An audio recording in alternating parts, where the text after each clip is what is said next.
What up, YouTube? This is Salt City RC and welcome back to the lot. Hey, yo, check it right. So in this video, I'm gonna show you how to tune the D5 Lite Clone that they sell on Amazon so you could get this little mother lover to drift. All right, let me start off by saying I do not recommend this clone chassis, mostly because it's overpriced and poorly constructed. And truth be told, I should have just got a authentic light, because this thing it's not good. It takes a lot to get it going. And this is my third clone, and I haven't had any other problems with the other two that I've owned like I had with this one. So after about a little over a week or maybe 2 weeks of having this chassis, here's some things to know before you buy one, or if you already have one and can't get it to drift right, maybe this will help you. There's a long list of problems with this clone, and like I said, it's by far the worst of the 3 clones that I've purchased. Besides the usual issues you have with the clones, like the loose screws, the bad alignment, the super stiff shocks, etc., this chassis is undrivable out of the box. So it could be a bad purchase for somebody who's just getting into drifting. So besides the normal shit that's wrong with these clone chassis when you first get them, I'm gonna list 3 more important things that's wrong with the Lite Clone and what I did to remedy the problems. So the first problem is the M chassis wheels hit the ball cups once you put any type of camber on the front wheels. So here are the wheels that they come with. You can see the size difference between the regular wheels and the M chassis wheels. So, and I don't know what offset that is, but it's pretty deep in there. So the ball, the cups, or these things right here, will hit the inside of the M chassis wheel. Just rub on it soon. I mean, you can't put no camber on it. Not to mention that there's hardly any adjustments for camber anyway. But you can't even do it because this is gonna rub on the inside of the wheel, the top part. So what I did was I had to use regular size drift wheels with a 9mm offset. They're adjustable offset wheels, but I put it in so you can see the deepness of the lip right there, and then you can also see even with the regular wheels, if you have them with a less of an offset, it was still rubbing. I don't know what's wrong. I mean, maybe you could get shorter ones or smaller ones that aren't as big as these, but it was still rubbing. So with this, it doesn't rub. And I still get a lot of angle, and I'll show you how I accomplish that later. So because I can't use the M chassis wheels until I find some with a adjustable offset, or maybe, you know, with a 9mm offset, I'm gonna have to use these.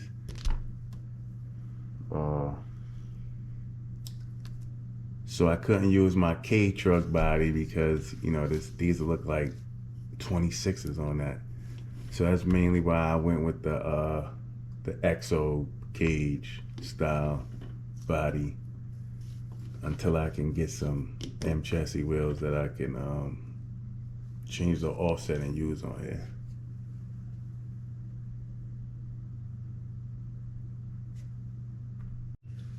All right, number two is the shock placement causes the wheels to rub also, these M chassis wheels. So the offset again helps with that because it doesn't rub. And I could even with this extra little cage piece I put on here, I still don't get no rubbing. And I can have my endpoint set at like what I think it's like 90. So I still get a ton of angle. But hold on, let me take this body off and show you what I mean.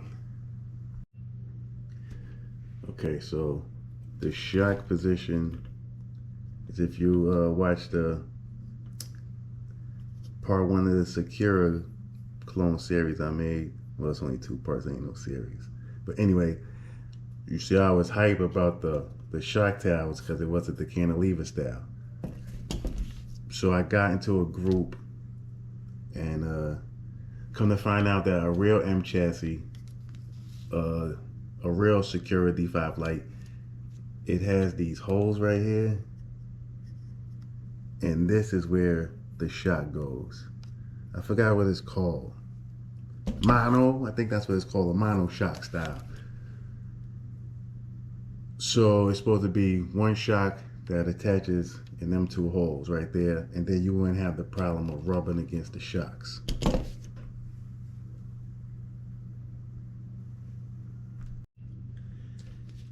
And let me just show you this too. So it kind of comes with the parts you need, like these blue pieces right here that go to the shock tower. You use those for the mono shock. So I don't think I'm gonna do it. If I do, it'll be later when I get the M. But if I find M chassis wheels with an offset of 9mm, I should be able to still leave it like this. But yeah, it's supposed to be one mono shock, and then you wouldn't get the rubbing. But I don't get the rubbing anyway with these wheels. And also, because I'm using these wheels, I'm able to adjust the camber and the toe. I don't know if you can see that. It's kind of weird doing like that. Yeah, so I'm able to adjust the camber and the toe because of the bigger wheels with the 9mm offset. So because I'm using these bigger wheels, it allows me to, for more, because I'm using the bigger wheels, it allows for these adjustments so I could get more angle and set my endpoints higher instead of lower like I first had it with those M chassis wheels. And the third problem is going to be the poor construction. Now this is my 3rd clone. I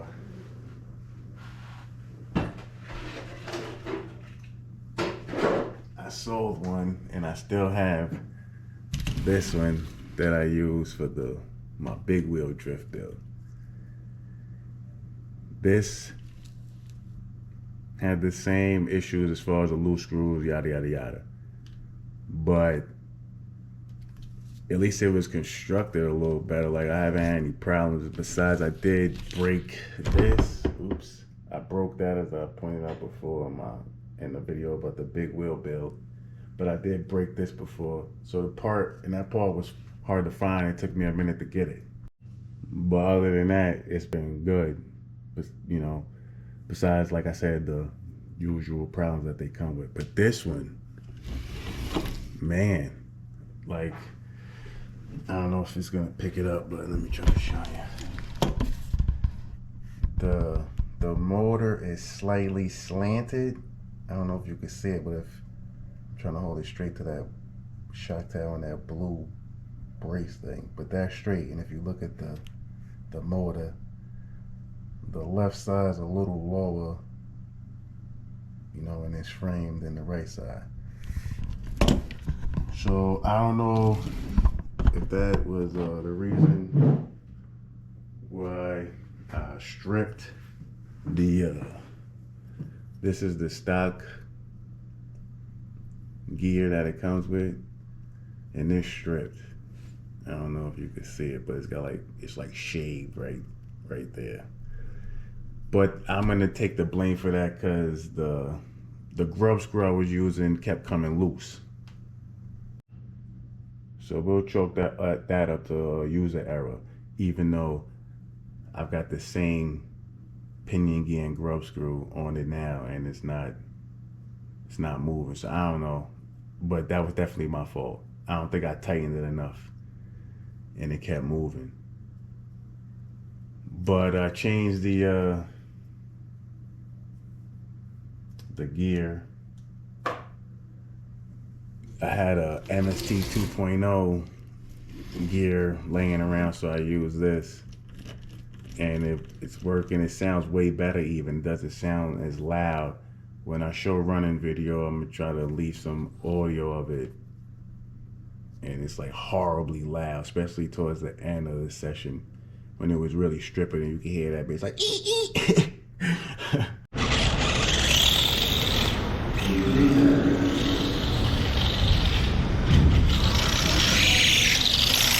Well, we'll say that was my fault. But I'm wondering if the way that the motor mount is slanted, would that have something to do with it? But I've had this on, I put this on yesterday, maybe last night sometime, and I tested it, and it's been running good. It's quiet. You know, belt-driven cars, which this one is, so is the other Sakura. You know, they're quieter than the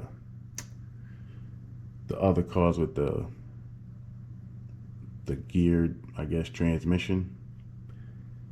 And this one was louder than one of them shits, so I knew something was wrong like from the beginning, but I didn't know what. But I'm just gonna take the blame for that and say I wasn't tightening the pinion gear down tight enough. All right, son, that ain't my fault. It's the dog bones, and you can't really see it, but they're like mad. They're deformed, like the little the ends of the pins in them, like them shits is like bent down, like they almost look like a U instead of being straight across out of the little ball part. And then the custom cells is deforming, but that could be normal wear and tear, I guess. But the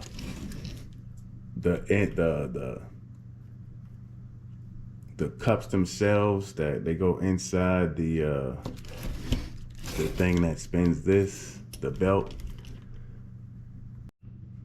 they're not even held into this thing with a hinge pin. It's just like, it's like the, I don't know what you call that. The differential, I guess, is like this, and then the cups that the dog bones go into just like goes into it like that. And there's no hinge pin that holds it to it, so and it's plastic, so it's already given, and it's like mad rattly.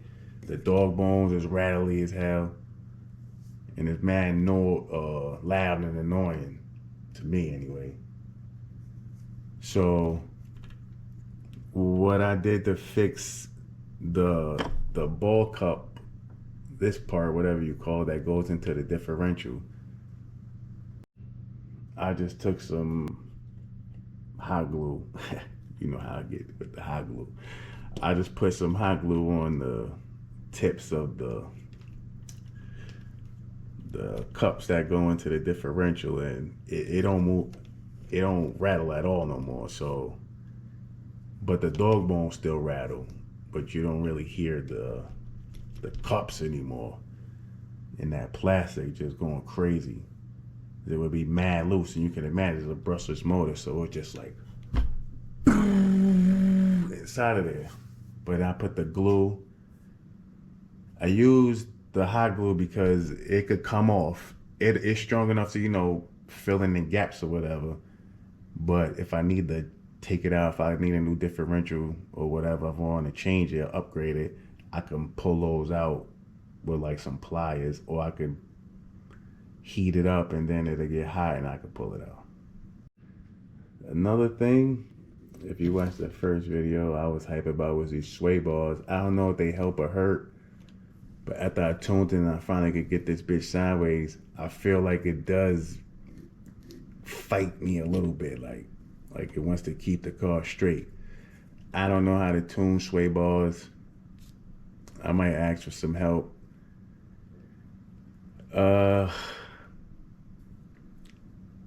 I'm kind of like getting used to it, I guess, or driving with that, with the sway bars on there. And I'm just, you know, learning the car, whatever, or how to drive the car. Because it's a lot different to drive this car than a regular size wheelbase car. Because it's so short. I feel like it's real snappy. I kind of want to take the wheel alignment I did off because it might be too much angle. Alright, let me show you how I tuned it, keeping it mostly stock. So, like I told you before, I changed the M chassis wheels for these regular wheels with a 9mm offset. If you got M chassis wheels with the same offset, those might work. They should work. I don't know, but they should. Or maybe you could use like something like that. It's a wheel hex extender. I was thinking about using it with the M chassis wheels, but I don't like the way these wheels fit with that cage. I'm feeling the cage now instead of using that K truck body. I'm kind of feeling that cage. But anyway, if I want to go back to the K truck or try the K truck, I'm gonna have to, pardon me, try to use these wheel extenders unless I find some offset M chassis wheels. So once you do that, that basically unlocks all of the limited adjustments you have in the front. So once I did that, I was able to adjust this for camber without it getting stuck. I changed the Ackerman, so I put the spacers from the back to the front on the top, and then the spacers that was on the bottom, I put them to the back. So now I got a nice little angle.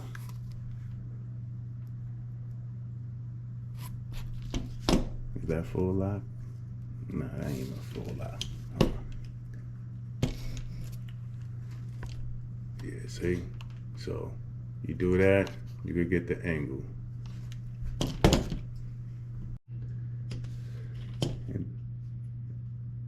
So once I did that, I got that angle now. I use a lot of toe out. I don't think I got too much camber on there, but after I put that spur gear, once I changed the strip one, it drives way better. So the last clips that I'll put up will be of the most recent tune. Well, I ain't really retuned it. I just changed that spur gear and it stopped. It just drives way better now. So that was the problem while I was at the hobby shop, drift track. But while I had it there, the pain gear just kept coming off, and I didn't want to strip it. So I think that I didn't put it on tight enough, and it just kept sliding and shaved the other one like damn near in half. So I got back home, I did it again. I'm like, fuck that, if I strip it, I don't care. And so I put it on tight, and it hasn't moved yet. It's smooth. It's not loud as fuck anymore, so that worked. But yeah, the 9mm offset is a must, unless you change the shocks to the mono shock and get some different ball cups that's probably smaller so they don't rub on the inside of the wheel. I just used what I had. So I don't mean to sound like a broken record, but yeah, once you get the offset, you can do all these adjustments to get your camber in tow. And I changed the Ackerman settings on here. At the back, I'll have all my cars with 0 camber. Now, I think this has tow on its own, tow in, and you can't adjust it. So it is what it is. But I don't mind that, because from my Franken slide truck, it's towed in too, and it doesn't hinder the performance, but I'm not a professional, so.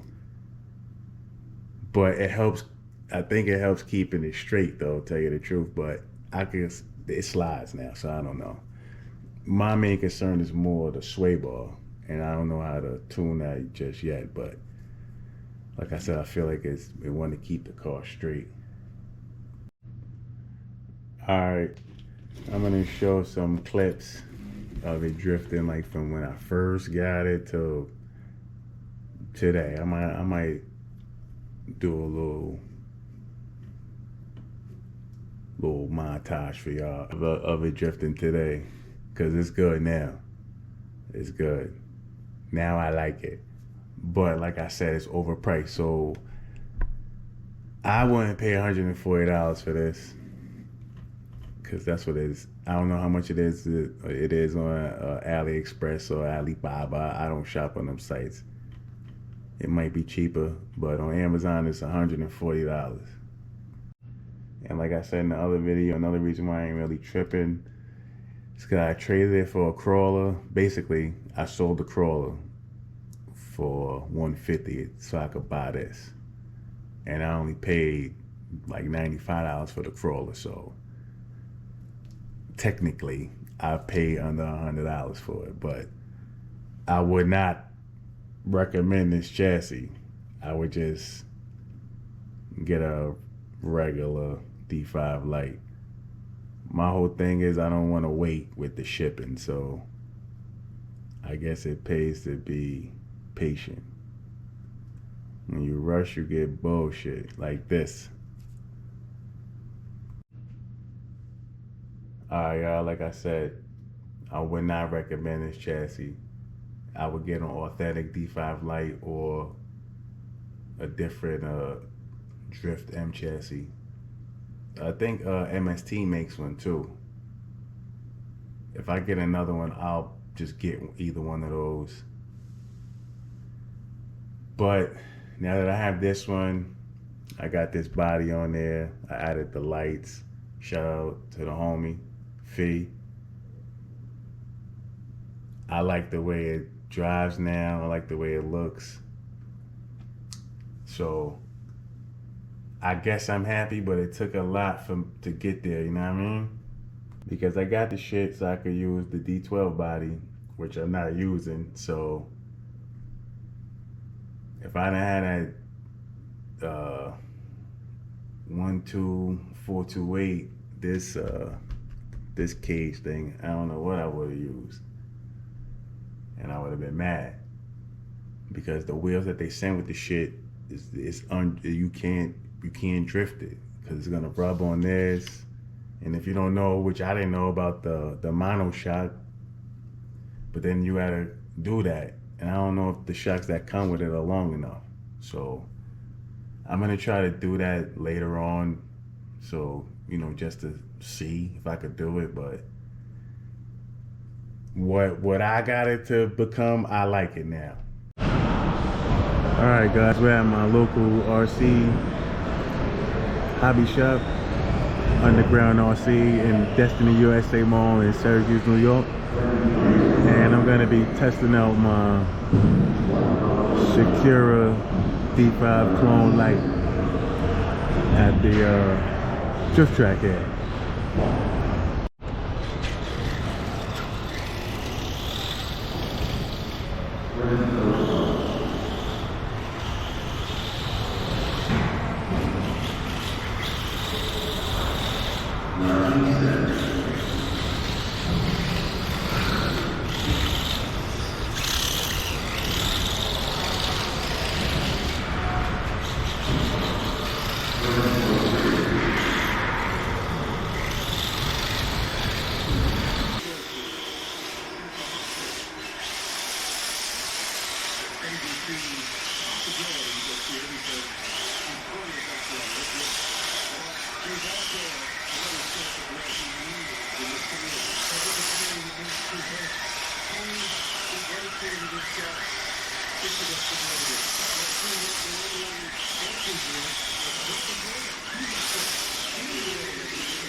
Man.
So after tuning in and getting it to drift, I like it, but I would not recommend this unless you like solving